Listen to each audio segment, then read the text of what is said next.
Bharti news, सीधा, सटीक और निष्पक्ष। असल में Kalamkar is not just a brand, अच्छा। ये मेरा सिग्नेचर भी है। जैसे मैं कोई भी पेंटिंग बनाता हूँ या कुछ भी करता हूँ, उसके नीचे मेरा नाम नहीं जाता। ये पत्ते यूज़ नहीं होते थे, पत्तों की जगह आप पर यूज़ कर सकते हैं। जैसे कबूतर का या मोर का पर इस्तेमाल होता है, तो उसका एक लंबा प्रोसीजर है। अच्छा। उसको फिल किया जाता था रुई से और फिर उसकी कटिंग करके कट करके लिखा जाता था। खैर मैं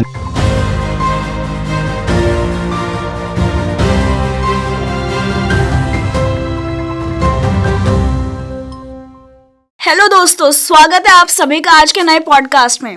आज के पॉडकास्ट में मेरे साथ हैं अब्दुल रहमान, जो कि एक कैलीग्राफर हैं और इनका ब्रांड है कलमकार। तो आइए इनसे ही बात करके जानते हैं इनके ब्रांड के बारे में, इनकी कैलीग्राफी के बारे में और इनके लाइफस्टाइल के बारे में। तो सर, सबसे पहले तो आप ये बता दो कि कलमकार क्या है, क्या ब्रांड है, आपने कब इस्टेब्लिश किया? असल में Kalamkar is not just a brand, अच्छा। ये मेरा सिग्नेचर भी है। जैसे मैं कोई भी पेंटिंग बनाता हूँ या कुछ भी करता हूँ, तो उसके नीचे मेरा नाम नहीं जाता है, कलमकार जाता है। कलमकार जाता है। और कलमकार के एक मीनिंग होते हैं कि कलम बनाने वाला या कलम से काम करने वाला। अच्छा। It's like that. कलमकार असल में यूँ समझ लीजिए, इंस्टाग्राम जब बहुत ज़्यादा लोग यूज़ कर रहे थे लॉकडाउन के ज़माने में, हाँ जी। तो मेरी आईडी अब्दुल रहमान के नाम से ही होती थी। अब कलमकार के नाम से। फिर मैंने उसको धीरे धीरे, जब मैं समझा कि मुझे क्या करना चाहिए कि लोग उसको कैच करें, लोगों के लिए अट्रैक्शन का एक जरिया बने। हाँ जी। ये नाम से भी एक मसला ये होता है ना कि ब्रांड को जानने के लिए सबसे पहले उसका नाम जाता है उसके सामने। तो नाम से ही अगर समझ में आ जाए कि क्या हो रहा है इसमें, हाँ जी, तो वो बहुत ज़्यादा ज़रूरी होता है। तो इसीलिए ये कलमकार मैंने चूज़ किया और इंस्टाग्राम की आईडी से ही उसको फिर मैंने ब्रांड की तरफ को। जी सर, कलमकार ब्रांड का नाम जरूरी होता है और एक लोगो जरूरी होता है, तो फिर आपका लोगो वगैरह कुछ है? जी, मेरा लोगो भी है। हाँ जी, उसमें क्या है? उसमें कलमकार ही है, नॉर्मल सिंपल लिखा हुआ। अच्छा, लिखा हुआ। थोड़ा सा स्टाइल दिया गया है, थोड़ा सा कैलीग्राफी का टच दिया गया है। वो आपने ही दिया है? नहीं, वो मेरा एक दोस्त है, उसने बना के दिया था। वो टाइपोग्राफिस्ट है, तो उसने बनाया था। अच्छा अच्छा जी। सर, अभी आपने कहा कलमकार मतलब कलम को एक तरह से बनाने वाला। यहाँ पे जितने भी मेरे को वुडन पेन्स दिख रहे हैं, ये सारे आपने, if I am not wrong, bamboo से बनते हैं। जी। तो आपने ही बनाया? हाँ, ये सब अभी जो भी है इसमें सिर्फ एक ये बैम्बू नहीं है। हाँ जी, हाँ जी। ये जावी लकड़ी कहलाती है, जो इंडोनेशिया से आती है। यहाँ पे उगती ही नहीं है, तो उस वजह से बस बैम्बू स्टिक्स हैं। और उसके अलावा रीड पेन्स आते हैं, पहले ज़माने में बहुत ज़्यादा यूज़ होते थे।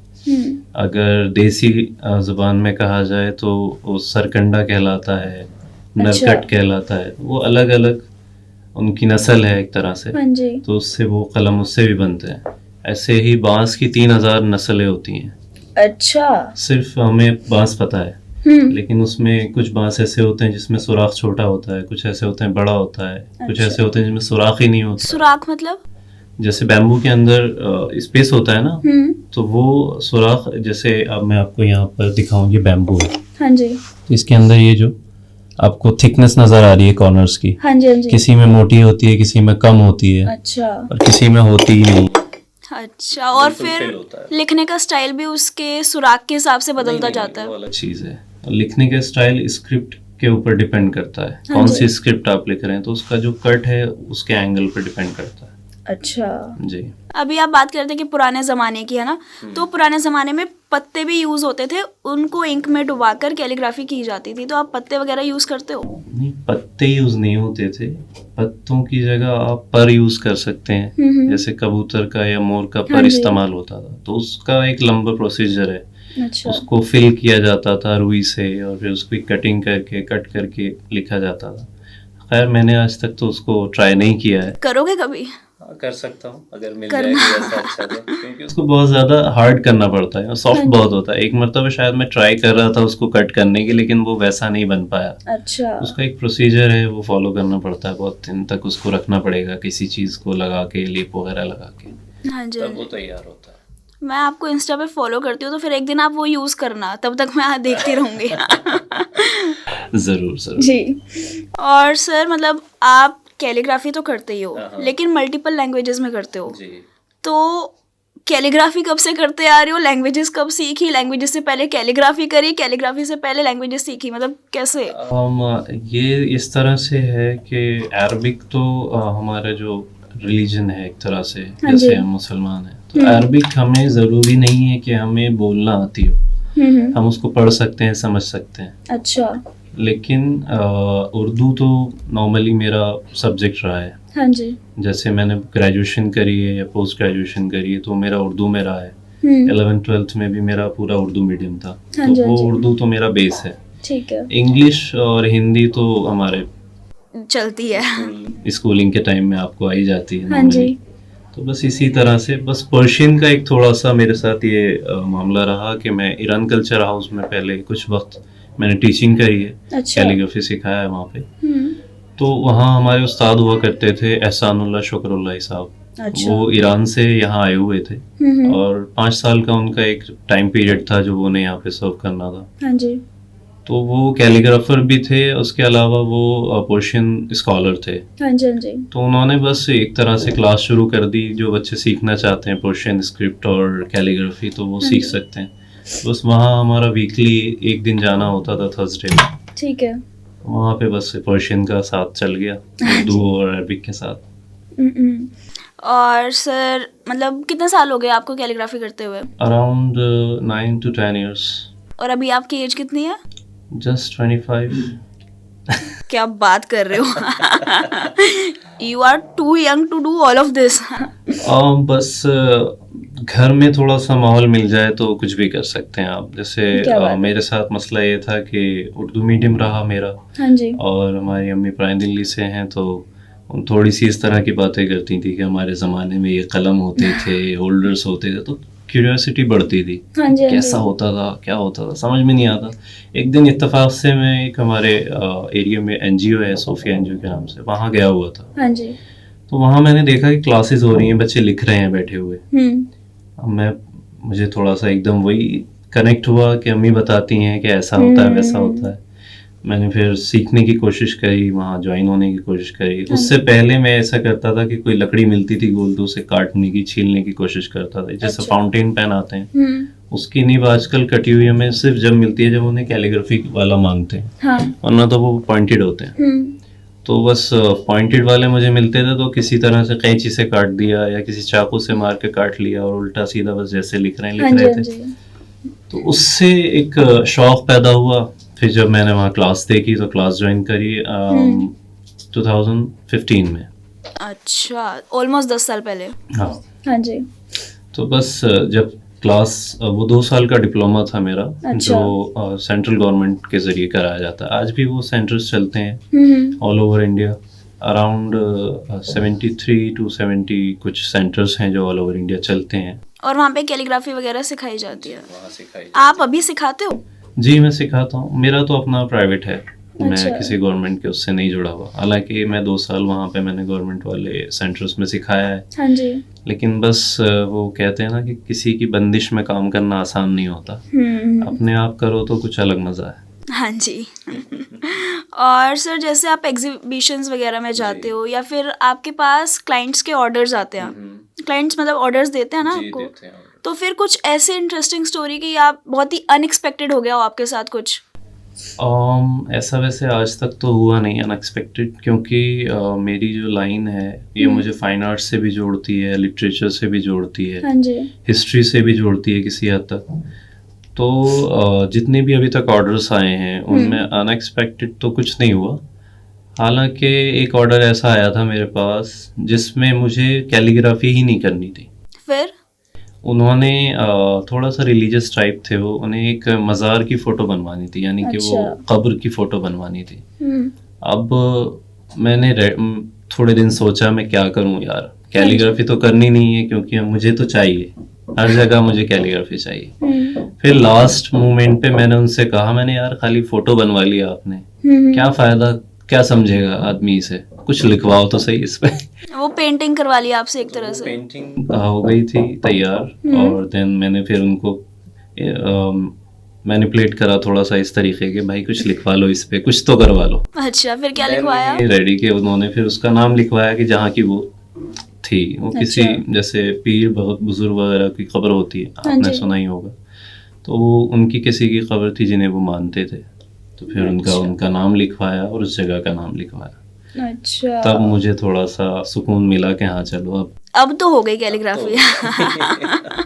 ठीक है, फिर कोई ऐसा क्लाइंट भी तो आया होगा कि आपने मतलब वो बार बार आपसे काम करवा रहा हो, ऐसा कुछ? हाँ, बार बार काम करने वाले क्लाइंट्स आते हैं, अब भी हैं मेरे पास। एक गुजरात के क्लाइंट थे, उन्हें सिर्फ कुछ लाइंस लिखवानी होती थी मुझसे, तो वो हिंदी में इंग्लिश में अपना स्टाइल भेजते थे कि भाई मुझे ये पर्टिकुलर स्टाइल में चाहिए। अच्छा, जो कि मुझे नहीं आता। ओह, लेकिन वो एक्सपेरिमेंटल होते हैं, वो एग्जिस्ट नहीं करते हैं ओरिजिनली कैलीग्राफी में। वो फॉन्ट्स भी नहीं कह सकते हैं आप, यूँ समझ लीजिए कि बस जैसे हिंदी को किसी ने अरबिक का टच दे दिया हो, ठीक है, इस तरह से वो कुछ होते थे, तो उनको फिर कॉपी करना होता था मुझे, लेकिन वो स्टाइल कुछ दिखाते थे, मैटर कुछ होता था, तो वो मेरे लिए थोड़ा सा डील करना मुश्किल हो जाता था कभी कभी, लेकिन फिर भी वो हो जाता था। फिर मतलब बार बार करके हो जाता था? हाँ, वो एक दो मरतबा में हो जाता है, इतना बड़ा मसला भी नहीं रहता, क्योंकि जब आपको एंगल, शेप और साइज का पता है, हाँ जी, हाँ जी, तो आप फिर कुछ भी बना सकते हैं। जी सर, ये मैं देख पा रही हूँ, ये जामा मस्जिद की पेंटिंग है ना? इसमें आपने क्या कुछ किया? ये प्रोजेक्ट के बारे में एक बार बता दो। असल में ये प्रोजेक्ट था हमारा, एग्जीबिशन थी एक हमारे यहाँ पर सीपी में, IGNCA में। अच्छा, तो उन्होंने मुझे थोड़ा सा ये कंसेप्ट दे दिया कि भाई आपको जो है काम करना है और आपकी हमें पेंटिंग ज़रूर चाहिए, हाँ जी, लेकिन उसकी थीम क्या रहेगी कि हिस्ट्री थोड़ी सी उसके अंदर दिखनी चाहिए, कि थोड़ा सा कैलीग्राफी जो है आपके रिलीजन में, हिस्ट्री में किस तरह से एग्जिस्ट करती है। तो फिर मेरे जहन में सिर्फ मॉन्यूमेंटल्स ही आए, क्योंकि इंडिया में हमें यही सब कुछ सबसे ज़्यादा हिस्टोरिकल देखने को मिलता है। हिस्ट्री के नाम पे मॉन्यूमेंट्स ही याद आते हैं। मॉन्यूमेंट्स याद आते हैं, जैसे ताजमहल पे आप देखेंगे कैलीग्राफी है, हाँ जी, कुतुब मीनार पे कैलीग्राफी है, जामा मस्जिद पे भी कैलीग्राफी, बट ये जो मैंने बनाया है इसमें जो आपको मेहराब में कैलीग्राफी नजर आ रही है, ओरिजिनली जामा मस्जिद में नहीं है। हाँ जी, हाँ जी, ये मैंने सिर्फ एक यूं समझ लीजिए थोड़ा सा दिल्ली वाला होने की वजह से जामा मस्जिद बना दी है, और कैलीग्राफी की हिस्ट्री दिखाने की वजह से मैंने इस पे एक कुरान की सूरत लिख दी है। अच्छा, मैं पूछने वाली थी कि लिखा क्या है। ठीक है सर, अब हम फटाफट स्टार्ट करते हैं रैपिड फायर राउंड। ये मैंने आपको बताया नहीं था, ये सरप्राइज होता है अक्सर। Okay sir, are you ready? Are you ready? Okay, recent favourite insta trend? जल्दी। ओके, tick tick 1, tick tick 2। Insta trend हाँ, आजकल वो चल रहे हैं कैलीग्राफी में, शेप्स बनाकर उनके अंदर ड्राई फ्रूट्स भरे जा रहे हैं। अच्छा, ये तो मैंने भी नहीं देखा कुछ। ठीक है, favourite font style? Favourite font style मेरा अरबिक में सुलुस है। Okay, most challenging letter to write? Most challenging letter मेरे नाम का फर्स्ट लेटर है, जिसे अरबिक में हम ऐन कहते हैं। अच्छा, ओके, ज्यादातर सबके लिए चैलेंजिंग होता है। Most used app? Instagram. Obviously. One thing you can eat every day? One thing I can eat every day? हाँ जी, ऐसा तो कुछ नहीं है, वैसे कुछ ना कुछ चेंज। फेवरेट फूड फिर बताओ। फेवरेट फूड मेरा obviously biryani. Okay, your dream vacation place? Dream vacation place तो टर्की है। Most used calligraphy tool? Bamboo. Music और silence while working? Soft music. Okay, if you could have any super power, what would it be? ये तो थोड़ा सा मुश्किल होगा, क्योंकि आज तक कभी सोचा नहीं। जल्दी सोचो अब। हाँ, बस इतना ज़रूर हो सकता है कि अगर हमारे पास सुपर पावर होती तो वो ये होनी चाहिए थी कि जहाँ दिल चाहे वहाँ चले जाओ। है ना, travel. Okay, last question, most challenging surface you have written on? Glossy paper. उस पे लिखना मुश्किल होता है? नहीं, बहुत आसान है। अच्छा जी, सरकाज़म था ये? नहीं। बिल्कुल नहीं। Okay sir, thank you so much हमारे साथ आज इस पॉडकास्ट में जुड़ने के लिए। एंड आई होप कि आप लोगों को काफ़ी मज़ा आया होगा, काफ़ी इंटरेस्टिंग चीज़ें पता चली होंगी कैलीग्राफी के बारे में, पेन और पेपर के बारे में। और मिलते हैं अगले पॉडकास्ट में अगले हफ्ते नए गेस्ट के साथ। तब तक के लिए बाय बाय।